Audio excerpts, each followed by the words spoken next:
எந்தெந்த துறைகளுக்கு எவ்வளவு நிதி ஒதுக்கீடு?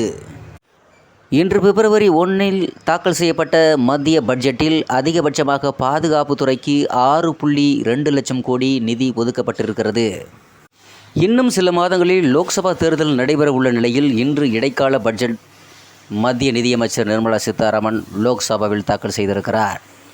அதில் மொத்தம் 9 துறைகளுக்கு தனித்தனியாக திட்டங்களை குறிப்பிட்டு அதற்கான நிதிகளையும் ஒதுக்குவதாக அறிவித்திருக்கிறார்.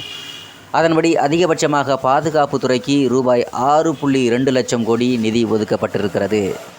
துறை வாரியாக நிதி எவ்வளவு ஒதுக்கீடு செய்திருக்கிறார் என்று பார்த்தால், பாதுகாப்பு துறைக்கு 6.2 லட்சம் கோடியும், சாலை போக்குவரத்து மற்றும் நெடுஞ்சாலைத்துறைக்கு ரூபாய் 2.78 லட்சம் கோடியும், ரயில்வே துறைக்கு ரூபாய் 2.55 லட்சம் கோடி ரூபாயும், நுகர்வோர் விவகாரங்களாக உணவு மற்றும் பொது விநியோகத்துறைக்கு ரூபாய் 2.13 லட்சம் கோடியும், உள்துறைக்கு ரூபாய் 2.3 லட்சம் கோடியும், ஊரக வளர்ச்சித்துறைக்கு ரூபாய் 1.77 லட்சம் கோடியும், ரசாயனங்கள் மற்றும் உரங்கள் துறைக்கு ரூபாய் 1.68 லட்சம் கோடியும், தகவல் தொடர்பு துறைக்கு ரூபாய் 1.37 லட்சம் கோடியும், விவசாயம் மற்றும் விவசாயிகள் நலன்துறைக்கு 1.27 லட்சம் கோடி ரூபாய் ஒதுக்கீடு செய்யப்பட்டதாக